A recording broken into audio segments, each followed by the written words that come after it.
ఇక మనం దేనికి భయపడాల్సిన అవసరం లేదురా. మన పక్కన వింధ్య ఉంది, మన వెనకాల దేవుడున్నాడు. ఇక మనం అధైర్యపడకూడదు. అమ్మ సంధ్య, నువ్వు మళ్ళీ ఆనందపడే రోజులు వస్తున్నాయమ్మా. నీకు భారం తగ్గబోతోంది. నాకు చాలా చాలా సంతోషంగా ఉంది.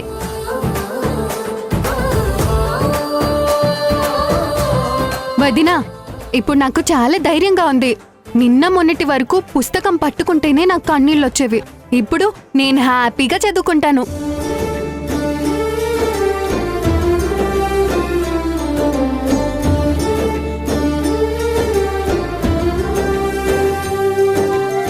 ఏంటి మేడం అలా అయిపోయారేంటి? మీ ఫేస్ అంటే అలా మాడిపోయింది. మీరు మాకు భోజనం తీసుకొచ్చారు కదా, రండి, ఆ భోజనం మీకు కూడా వడ్డిస్తాను. రండి బింది గారు. ఏమండి, అదేదో తెలిసి తెలియక మాట్లాడింది. దాన్ని మాటలతో బాధ పెట్టద్దు. ఏంటి సంధ్య ఇది? ఏంటిది? నేను బాధ పెడుతున్నానా? తనిప్పుడు వండుకొని క్యారేజ్ తీసుకొచ్చి ఈ పూట గడిస్తే రేపేంటి, ఎక్కడ అడుక్కు తింటారు, ఉరేసుకొని చేస్తారా అని మాట్లాడింది ఎవరు? నీ ఫ్రెండ్ కదా? ఎవరు ఎవరిని బాధ పెడుతున్నారు? ఎవరు ఎవరిని హేళన చేస్తున్నారు? అసలు మన షాప్ తగలబడిపోయి బాధలో ఉంటే ఈవిడ ఆనందంగా వచ్చి మన కన్నీళ్ళని హేళన చేస్తుందా?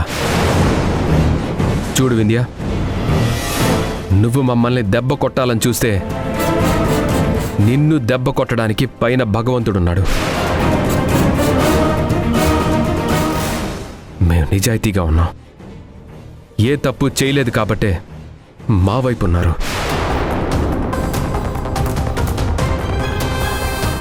అందుకే షాప్ తగలబడిపోయిన 2 రోజుల్లోనే బ్యాంకు వాళ్ళు వచ్చి మీకు ఇన్సూరెన్స్ ఉంది, మీరు అధైర్యపడద్దు అని ధైర్యం చెప్పి మరీ వెళ్ళారు.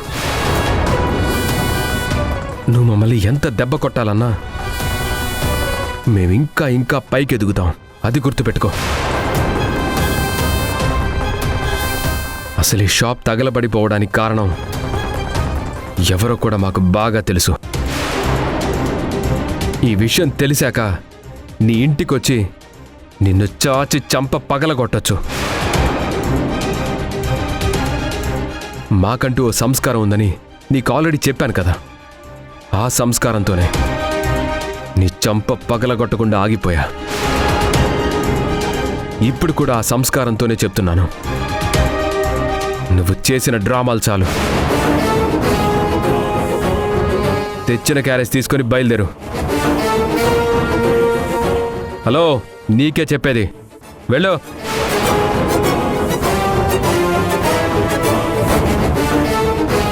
హలో మేడం,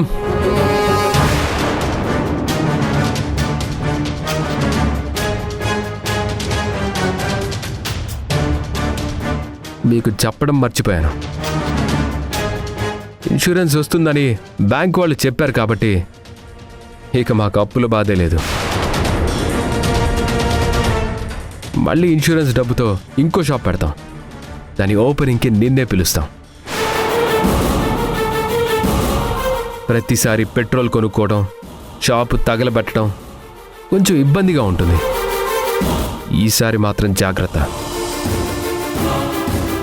మళ్ళీ మా షాప్ జోలికి వస్తే అదే పెట్రోల్తో నువ్వు తగలబడిపోతావేమో.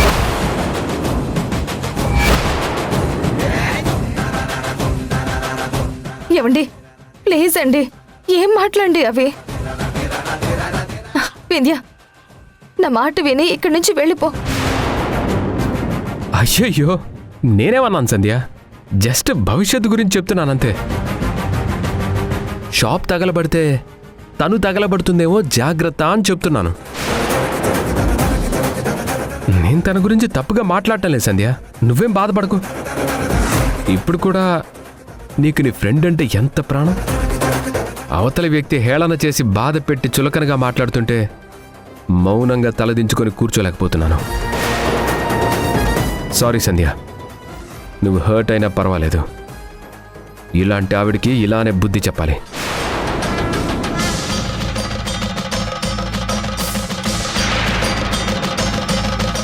ఏంటి అలా చూస్తున్నావు? ఇంటికెళ్ళి ఈ క్యారేజ్లో ఉన్న భోజనం మొత్తం నువ్వే తినేసి బయలుదేరు. బయలుదేరు మహాతల్లి, బయలుదేరు. జారే మాటలే పెదవినే చేరునా, చేసిన తప్పులే ఉప్పుగా మారునా, వర్షం నీటిలో కాగితం పడవలే, కాలం కడలిలో తీరమే చూపునా, జరిగేలా ఓ అద్భుతం మారేలాగతం, నిన్నే నువ్వు అన్వేషించరా కొత్తగా ఈ క్షణం.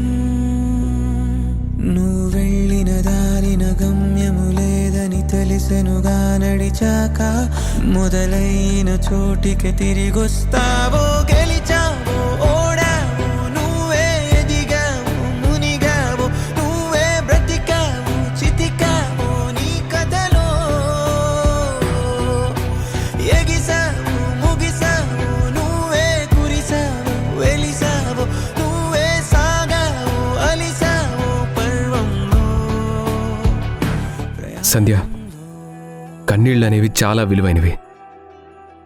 ఇలా ఎవరు పడితే వాళ్ళ కోసం ఈ కన్నీళ్లు వృధా చేయొద్దు. ఆవిడ బాధపడుతుందని నువ్వు బాధపడద్దు. ఆవిడ్ని నన్న మాటలకి చేసిన అవమానాలకి నేను ఆవిడ్ని ఎంత బాధ పెట్టినా తక్కువే. ఈ విషయంలో నువ్వే మాత్రం ఫీల్ అవ్వద్దు. ఒకవేళ నువ్వు ఫీల్ అయినా పర్వాలేదు, నేను మాత్రం నిన్ను ఇన్ని మాటలన్న వింధ్యని వదిలిపెట్టను.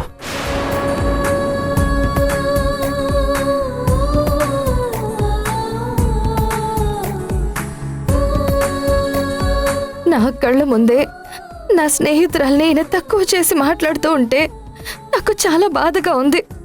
నా వింధ్య నన్ను ఎన్నన్నా పర్లేదు, కానీ తను మాత్రం బాధపడకూడదు.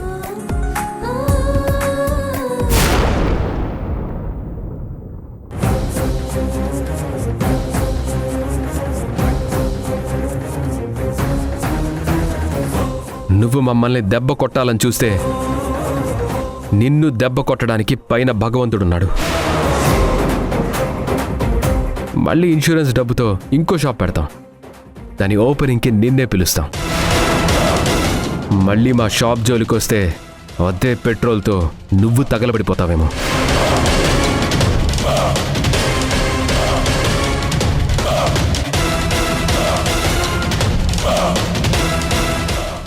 బంటి, బంటి, అమ్మగారు, నాకు కొంచెం తలనొప్పిగా ఉంది, కాఫీ తీసుకునిరా. అలాగే అమ్మగారు. రే బంటి, ఆ, కిచెన్ ఇటువైపు ఉంటే అటువైపు వెళ్తావేంటి? 2 నిమిషాలు అమ్మగారు. 2 నిమిషాలు కాదు, నా బుర్ర పగిలిపోతుంది. నాకు ఇప్పుడే కాఫీ కావాలి, వెళ్ళి తీసుకురా. అలాగే అమ్మగారు.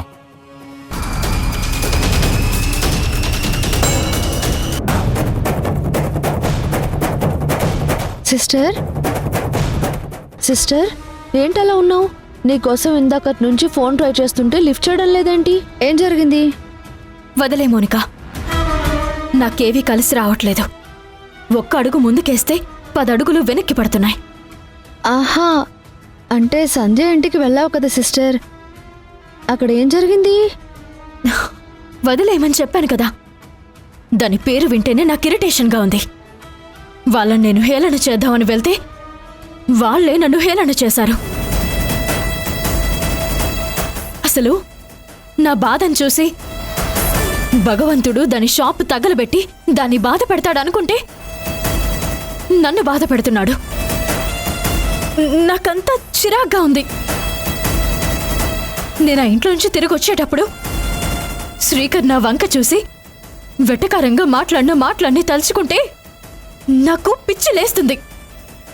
నేను చెప్పబోయే విషయం నువ్వు వింటే నువ్వు నిజంగానే పిచ్చిదానివైపోతావు. ఏం మాట్లాడుతున్నావు? నీకు నిజంగా బావైతే చాలా అన్యాయం చేస్తున్నాడు సిస్టర్. నిన్ను చూస్తుంటే నాకు చాలా బాధేస్తుంది. మౌనిక, ఇప్పటికే నేను ఫ్రస్ట్రేషన్లో ఉన్నాను. పైగా నాకు తల పగిలిపోతుంది. ఇది చాలదన్నట్టు చెప్పాలనుకున్న విషయం నేరుగా చెప్పకుండా ఈ డొంక తెరుకుడేంటి? చూడు, విషయం ఏంటో నాకు స్ట్రైట్గా చెప్పు. ఆ, నీ పెళ్ళైన ఇన్నేళ్లలో బావ నీ పేరు మీద ఎప్పుడైనా ఇన్సూరెన్స్ చేయించాడా? లేదు. ఆయన ఇన్సూరెన్స్తో ఇప్పుడు నాకేం పనుంది? ఇన్సూరెన్స్ అనేది అవసరం కాదు, బాధ్యత. దీన్ని బట్టి బావ సంధ్య విషయంలో తీసుకున్న బాధ్యత నీ విషయంలో తీసుకోవడం లేదని నాకు క్లియర్గా అర్థమైంది. మౌనిక, మౌనిక, మౌనిక, నువ్వు నన్ను ఇరిటేట్ చేయకు. నువ్వేం చెప్పాలనుకున్నావో సూటిగా చెప్పమన్నాను కదా. అసలు నీ చేతిలో ఆ పేపర్లేంటి? సిస్టర్, నువ్వేం కంగారు పడద్దు. ఇవి బావకి సంబంధించిన బ్యాంక్ స్టేట్మెంట్స్. ఒకసారి చూడు. అందులో చాలా ఉంటాయి. నేనేమని చూడాలి? అసలు నువ్వేం చెప్పాలనుకుంటున్నావో అది చెప్పు. బావ నీ గురించి కంటే సంధ్య గురించే ఎక్కువగా ఆలోచిస్తున్నాడని నువ్వు ఇన్నాళ్ళు చెప్తే నీకు అనుమానమేమో అని నేను అనుకున్నాను. కానీ నీ అనుమానమే నిజమైంది సిస్టర్. 100% బావ సంధ్య గురించే ఆలోచిస్తున్నాడు. ఎంతలాగా ఆలోచిస్తున్నాడంటే తన షాప్కి లోన్ రాగానే ఆ షాప్ పేరు మీద తన డబ్బులతో ఇన్సూరెన్స్ పే చేశాడు.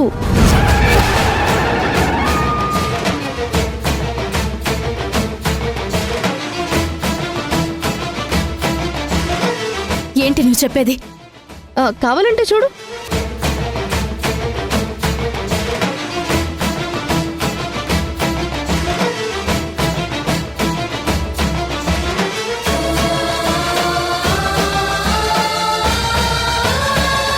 సిస్టర్, సంధ్య మీద బావకి ఇంత ప్రేమనా? వద్దు వద్దు అంటే లోన్ పెట్టడం ఏంటి?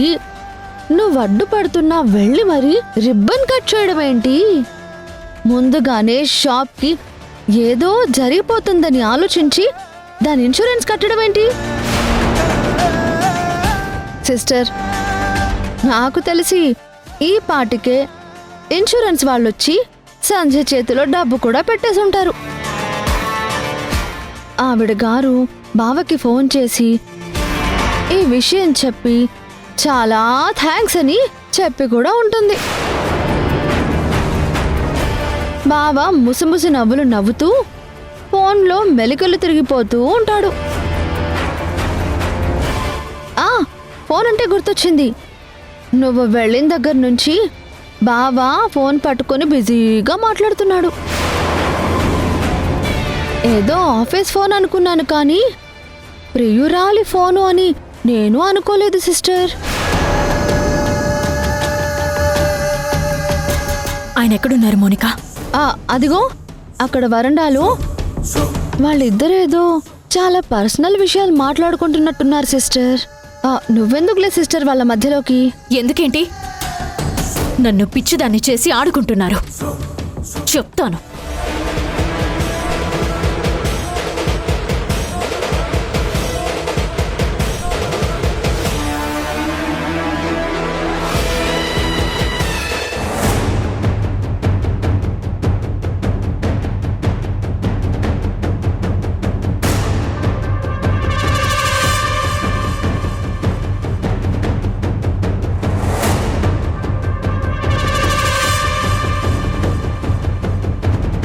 వింధ్య, ఏంటి అలా ఉన్నావు?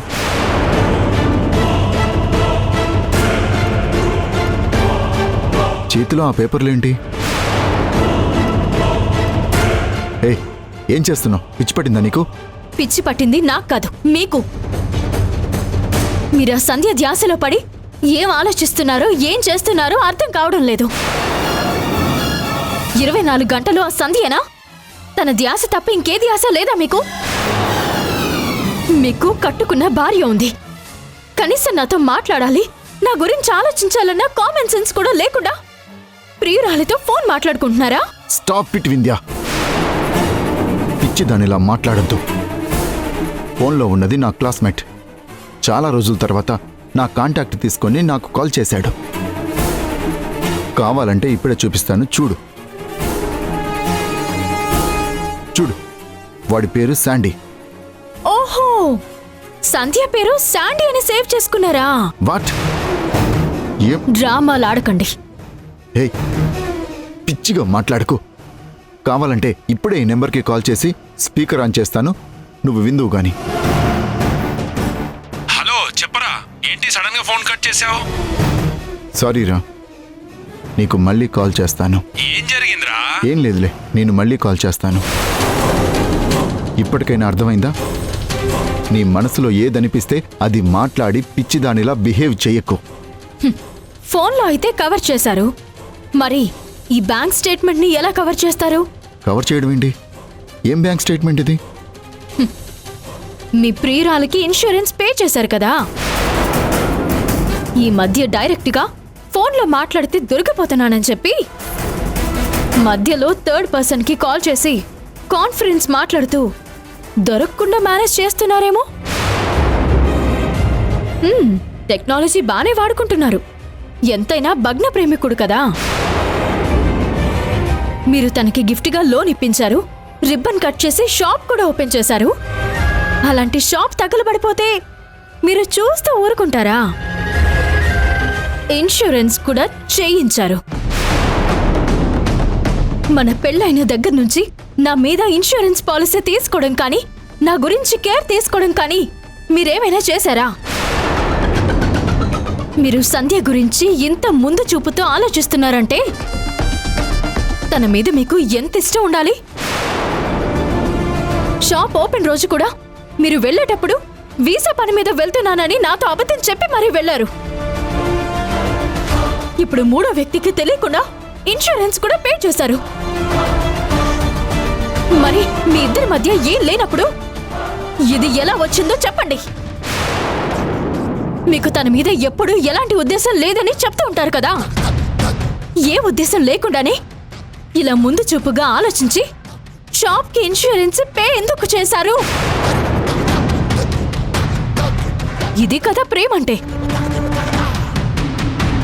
సొంత భార్య మీద ప్రేమ చూపించకుండా పరాయి వాడి భార్య మీద ప్రేమ గురించి మీరు కేర్ తీసుకుంటున్నారు. అది తప్పుడు సంబంధం కాదా? మీరు సంధ్య మైకల్లోనే ఉన్నారు. సంధ్య డబ్బు కోసం మిమ్మల్ని వాడుకుంటుందనే నిజాన్ని ఈ బ్యాంక్ స్టేట్మెంట్ ప్రూవ్ చేస్తుంది. ఇప్పటికైనా చేసిన తప్పుని మీరు ఒప్పుకోండి. మీరు నన్ను మోసం చేస్తున్నారనే నిజం, మీకు సంధ్యకి మధ్య తప్పుడు సంబంధం ఉందనేది అక్షరాల నిజం. ఈ స్టేట్మెంటే ఉదాహరణ.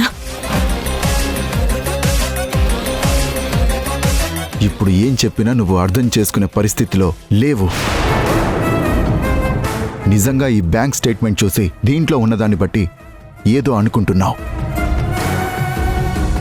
దీన్ని ఇంకా పొడిగించడం నాకు ఇష్టం లేదు. నువ్వు చూసింది నిజం, ఇన్సూరెన్స్ పే చేసింది నిజం. కానీ ఇన్సూరెన్స్ పే చేయాలన్న ఆలోచన కానీ, అది పే చేసింది కానీ నేను కాదు, మా అమ్మ. కావాలంటే ఇప్పుడే ఈ క్షణమే మా అమ్మతో నీకు నిజం చెప్పిస్తాను. రా.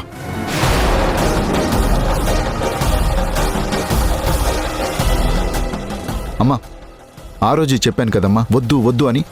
కానీ నువ్వే ఆలోచించి లేదురా, ఎందుకైనా మంచిది ఇన్సూరెన్స్ కట్టు అన్నావు.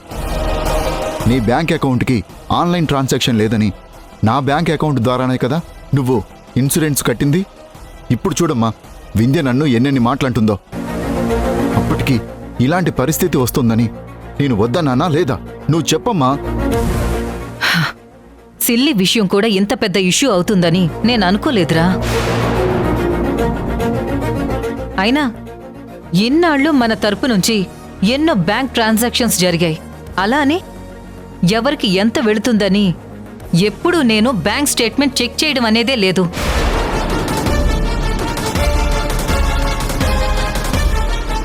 అసలేమైందిరా? ఏం జరుగుతుంది? ఫోన్లు చెక్ చేయడం ఏంటి, బ్యాంక్ స్టేట్మెంట్లు చెక్ చేయడం ఏంటి? అది నా డబ్బు, నా ఇష్టపూర్తిగా నేనే ఇచ్చాను. సంధ్య ఆర్థిక పరిస్థితి గురించి, తన కుటుంబం గురించి ఆలోచించి ఎందుకైనా మంచిది ఇన్సూరెన్స్ అనేది ఖచ్చితంగా ఉండాలని చెప్పి నేనే గుర్తు చేసి నా సొంత డబ్బుతో చేశాను. ఇది కేవలం సంధ్య మీదున్న అభిమానంతోనే చేశాను.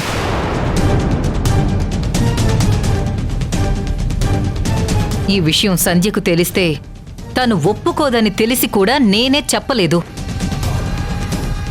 దీనికి కూడా ఇంత ఇష్యూ చేస్తున్నావేంటి? అసలు నిన్నేమనాలో మాకేం అర్థం కావట్లేదు. రాజేష్, ఏంట్రా ఇది?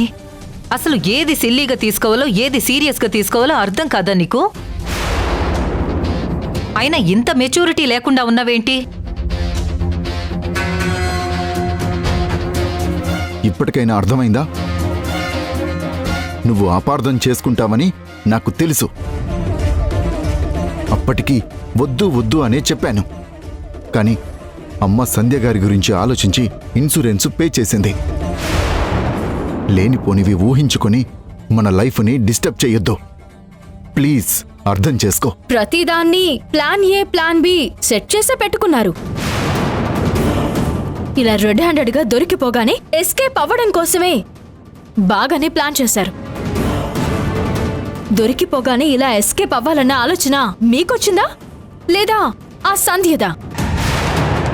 మీ ఇద్దరి వేవ్ లెంత్ బాగా సెట్ అవుతున్నట్టుంది కదూ. ఛీ, ఎంత చెప్పినా నువ్వు మళ్ళీ అక్కడికే వస్తున్నావు. నువ్వు మారవు.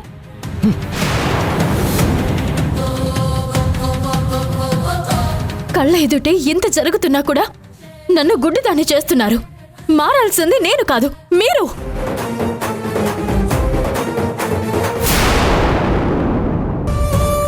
ఈ ఇన్సూరెన్స్ డబ్బులు మనకొద్దు. మనది కాని డబ్బు మనం ఎప్పుడూ తీసుకోవద్దు. ఈ రోజు నేను ఎంత మదన పడుతున్నానో, ఎంత స్ట్రగుల్ అవుతున్నానో అంతకంటే రెట్టింపు నీకు వడ్డీతో సహా చెల్లిస్తాను. ఇప్పుడు మాకు మేమే శత్రువులైపోయాం. అసలు ఈ సమస్య పరిష్కారానికి ఏం చెయ్యాలి? నీ స్నేహాన్ని మర్చిపో సంధ్య. ప్రాణం పోయినా దాన్ని వదిలిపెట్టను.